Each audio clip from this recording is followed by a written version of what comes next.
Good afternoon. We are halfway through TechCon Day 2. For those of you who are new here, my name is Cash, and I am going to be your host for Track S. And for those of y'all who were on the last session and took a break before you hop back on, hope you guys got some good food, drink some water, maybe got some vitamin D, and you're overall just fueled, inspired, and ready for our next topic. And here I'd like to introduce our Verify support experts, and they're going to be answering all your burning questions about the Verify suite. And quick reminder, remember to submit the questions in the chat. We want to be challenged. We want to hear what your guys' opinions are. So please, please, please submit any questions, take the polls, and we all learn more together. So with that, I'm going to let our Verify support team take it away. All right, thank you, Cash. My name is Nick Lloyd. I'm here with my team members, Gabe Bell, Steve Hughes, Reagan Knowles, Jack Yarborough. We're coming from Austin, Texas. This is an Ask Me Anything. There's not much to it. It's an interactive session. I did want to go over two things real quick from a support perspective. Really important to go to the following URL. It's to my notifications. You go here and you can sign up for all the products that you're interested in, that you work with, that you've purchased, and you sign up, you pick them, you stay informed of critical IBM software, support updates, flashes for security updates, new fix packs, things of that nature. It goes out about every morning at 11 a.m. Central, and you get an email from my notifications, and for all the things you subscribe to that anything important of that nature. So that's really important. And then specifically for us, for identity access, not the SaaS product, we've got this living upgrade information document that we've kind of put together now since 1003. It tells you, best practices for upgrading, getting rid of all the files, that kind of stuff. So it doesn't take so long. Known gotchas for each release. It is software. Every now and then something happens. So you'll be aware of that before you upgrade. Just as an example, one time there was a release that out of the box for the web reverse proxy, Windows desktop single sign-on with Spinego just didn't work. It was an extremely easy fix, and we told you how to fix it. But if you upgraded and you were using Spinego, it would just be broken out of the box. And so we told you how to fix that right away. That way you wouldn't have an outage. So things of that nature is on that. And on that, we'll open it up to questions.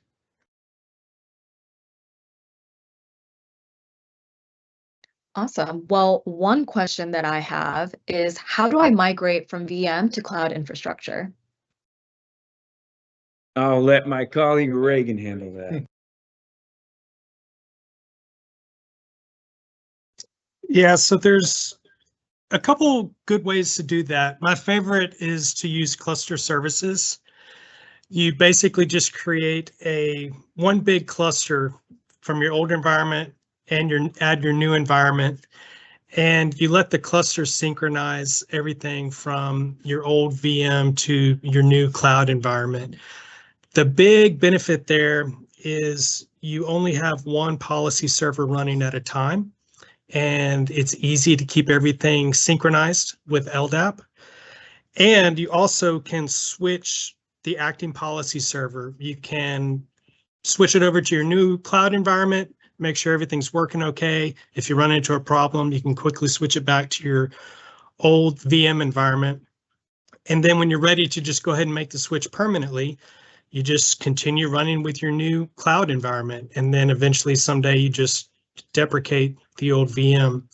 That's the best way to do it. There's just so many advantages if you use cluster services. We've had customers that have enabled a VPN between their old VM environment and their new cloud environment, and that's worked really well for them. And then they just cancel the VPN after their migration is completed. Now, the other way that you can do that is you can export and import the pieces individually. So you can take your policy server. That's the hardest piece of all of this. You take your policy server. There's a function that we added in 1004 where you can export your policy server from your old environment and put it on your new environment. You have to be careful that LDAP and your policy servers have to stay in sync. So you can't have both policy servers running at the same time. Or if you do, you just can't make any changes to those policy servers until the migration is complete. Your web seals are easy to migrate. You can have 100 web seals in your old environment, 100 web seals in your new environment, all running simultaneously. You can treat those like cattle. You don't have to baby them like you do the policy server.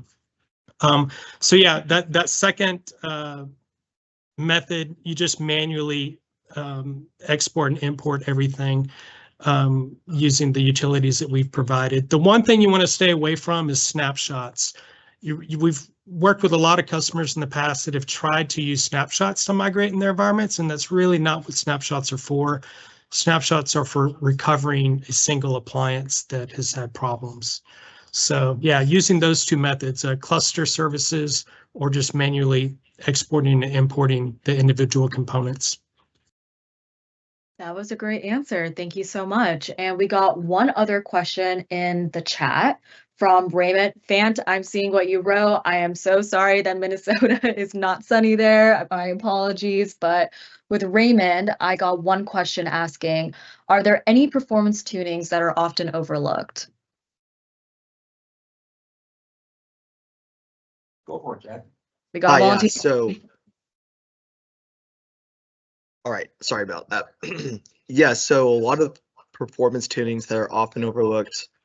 When the product first came out, there was a TCP stack tunings that we would often have customers apply that would allow them to expand the amount of ephemeral ports and essentially have more input and output to other systems. Those are native to the appliance now. We've put that into our configuration script. So now the biggest thing that we see customers run into primarily is with their configuration in high volume database. There is JDBC level tunings that can be performed on the Liberty JVM that runs our products under the covers. Those can be done through advanced tuning parameters, and those are I believe we have a published document on our support GitHub that is a Excel spreadsheet that has a multiple tuning parameters that can be implemented. So tuning, for example, the age timeout, which is how long a connection lives to your database, or the connection pool size, is very critical for large load production environments. And another thing that we see that customers often overlook in tuning is the distributed session cache server itself. So with a distributed session cache server, the amount of worker threads that the distributed session cache is configured with directly impacts the number of concurrent requests that it can service. And so every once in a while, we'll see customers who migrate the DSC configuration through the different environments, and they're running performance tests in lower environments, doing good things. And then they get a really, really busy day. Sometimes it's payday, sometimes it's just depending on what your industry is. You get a really busy day during the week, and then you start having authentication errors. And it ends up being that the distributed session cache is holding all those connections, trying to service them as fast as it can. But if you only have 64 servicers and you have 10,000 requests coming through over the period of like 10 minutes or something, you're not going to be able to sufficiently service all those requests. So tuning the distributed session cache is critical for a shared session environment. Can you all think of anything else?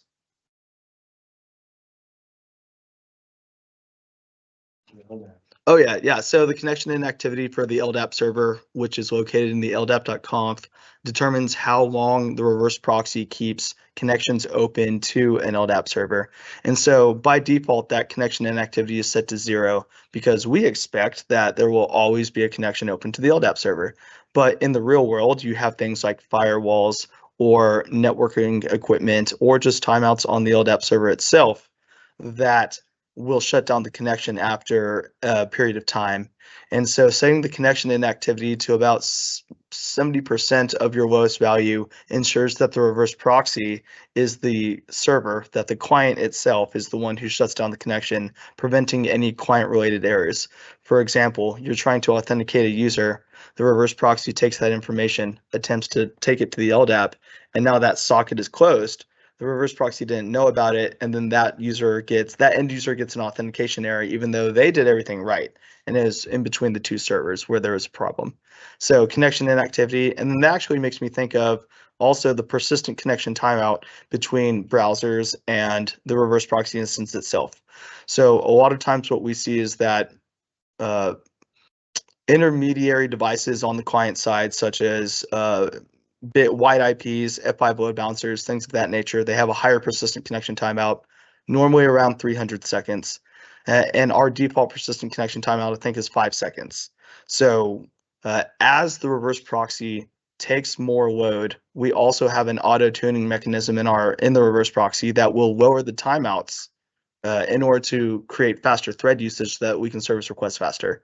Unfortunately, what this means is that it's funny, it's the reverse scenario of the connection and activity to LDAP, because now we're the server, we're shutting down the connection, and the load balancer or the browser is the client, tries to send a request and is, hey, this isn't open anymore. And then the end user can experience errors such as 502 bad gateways or just a browser error that says, hey, we couldn't make that request.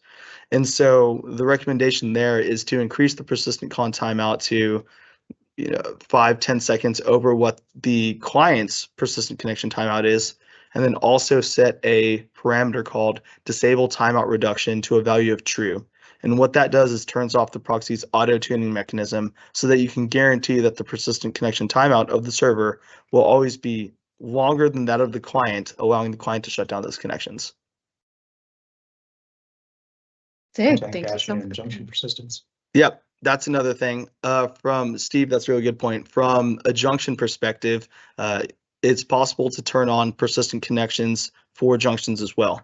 The reason that this is performant is because it allows the reverse proxy to maintain a pool of connections to your junction server. So that's less overall connection overhead of having to open, TLS negotiate, and then HTTP negotiate these connections. TLS negotiations can become very expensive, especially as the default certificate algorithm has increased to SHA-256. That's just more processing time for every single TLS connection that is opened. So again, setting those persistent connections helps a lot and allows you to maintain a good pool to your junction servers. Now, if you have a lot of junction servers, then setting a high value, you got to make sure that you don't run out of ephemeral ports, because it opens that pool per junction server.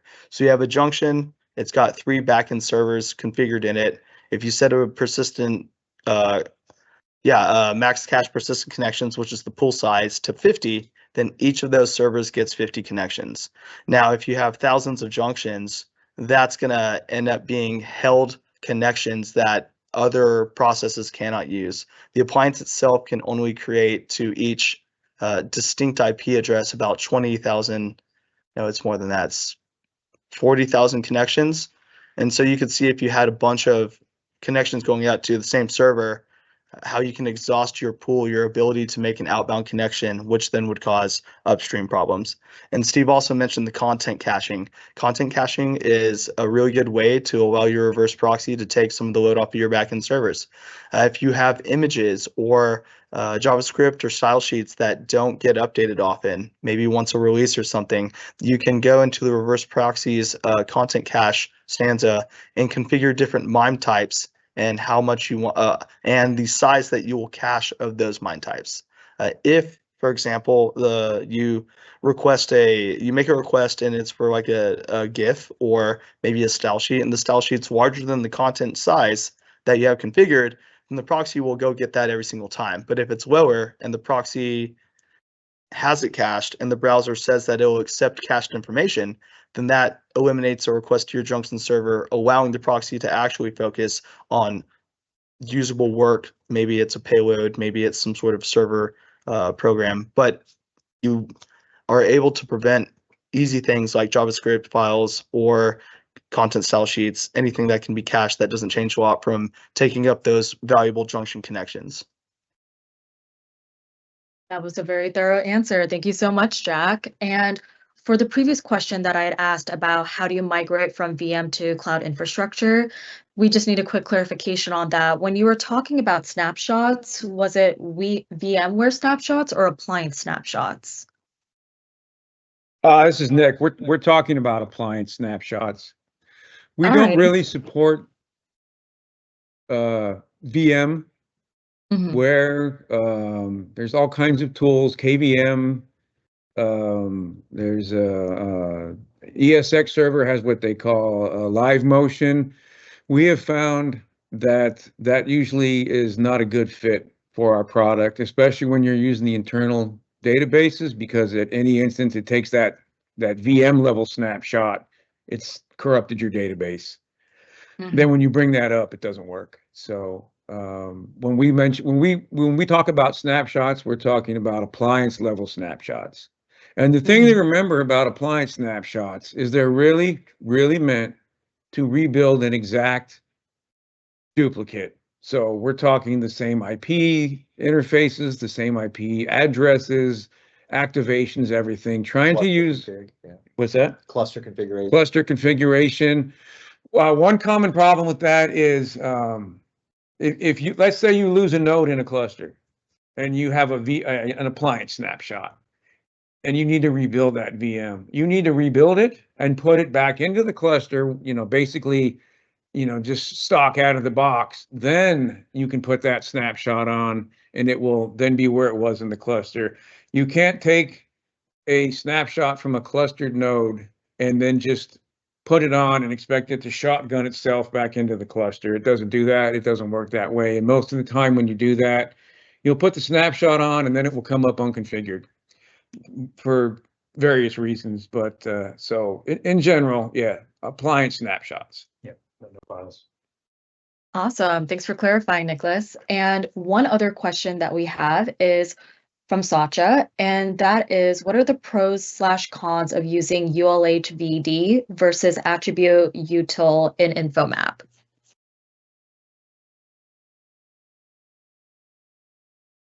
Sure. If I can take that. So I believe the question was about the user lookup helper versus the attribute util, correct? Satya, can you confirm if that is correct? Yeah, that's right. All right. All right. Okay. So the user lookup helper is explicitly meant to authenticate, verify access, security domain users. That's its purpose. It assumes that you've imported a full user. It's going to look up your policy. It's going to look up the attributes associated with the LDAP entry that is the sec user. Now, it is compatible with basic users, but really what it's meant to do is authenticate users and provide a way to do basic LDAP operations. It's a wrapped version of our old registry director API with a bunch of methods and classes that make it easy to access those types of attributes. So if you are doing, say, like just-in-time provisioning, or maybe you are trying to authenticate users, making an EAI via the info map, using the user lookup helper is advantageous there.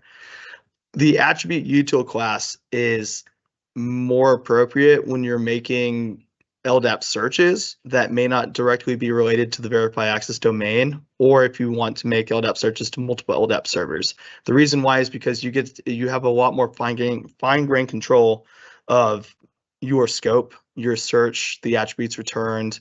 I would say the disadvantage to the attribute util is that it's a little more difficult to figure out how to do, for example, like if you make a search, how to iterate through the results that you get and make sure that you get the correct information. We do have examples of both on our support GitHub.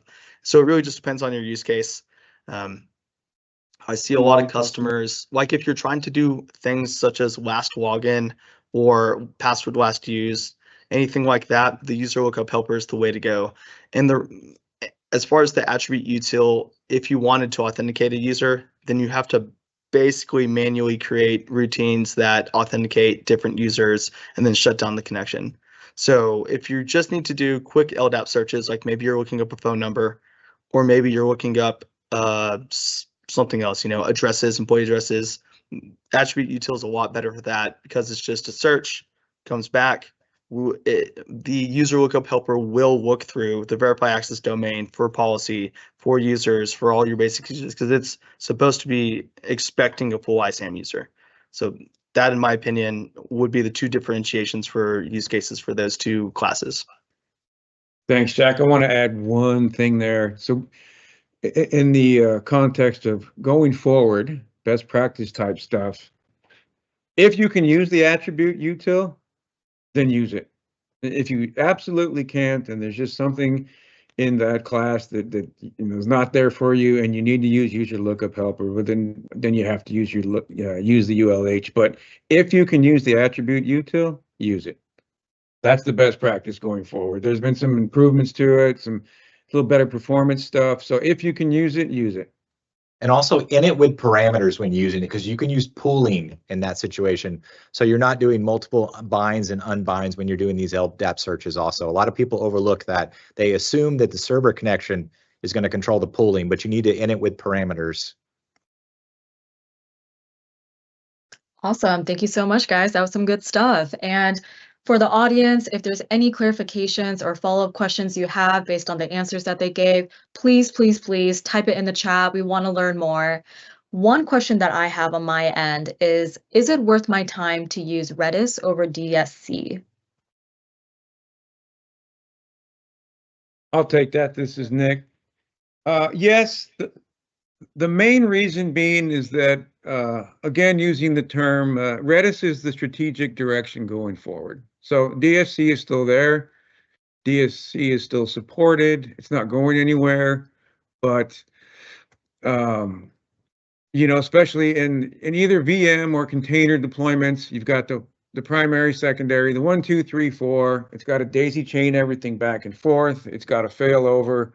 If you lose a DSC, let's say you lose the main one, the standby, the second one, is going to realize that, well, okay, I got to take over. I've seen customer deployments where the takeover took 13 seconds. Now that's in a VM world. That really depends on, the horsepower, how much CPU, how much memory you have, but that's 13 seconds where you can't create a user session or get a user session. I've seen it take 3 seconds. So there's no, good standard metric for that. It just depends on your deployment. And then in container, it's going to be the same concept. I mean, you're going to have 4 containers, 1, 2, 3, 4. They're going to daisy chain the sessions back and forth. If you lose that first container, the second one's there to take over, but depending on how your containers are deployed, it might, you might have a little outage. So that's the benefit of there when using Redis is you've just got Redis. It's just one in-memory database that's, up all the time. I run all my labs with a little Redis container. I love it. I mean, I don't throw thousands and thousands of operations a second at it, but I just find it better. It's easy to set up, and it's kind of got built-in timeouts. You don't have to necessarily have all these sweeper threads that are taking care of things. You put something in Redis and it has a time to live. Redis takes care of that for you. So, that's the benefit. I mean, development-wise, it's the direction forward. Right? So any improvements to session management are going to go into Redis and not DSC. Just be frank there.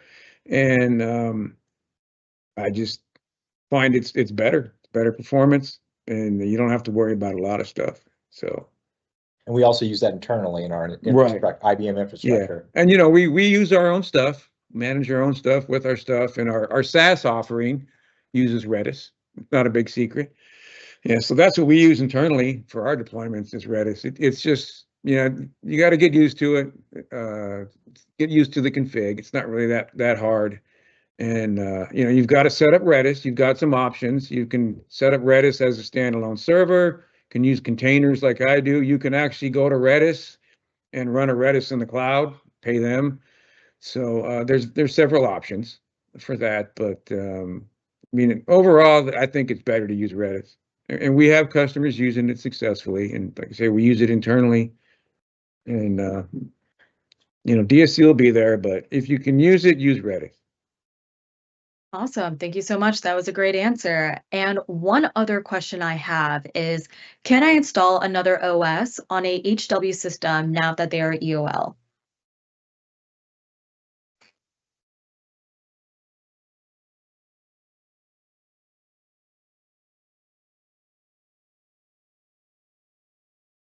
On those anymore, so yeah. Yeah, well, it's your hardware, so sure.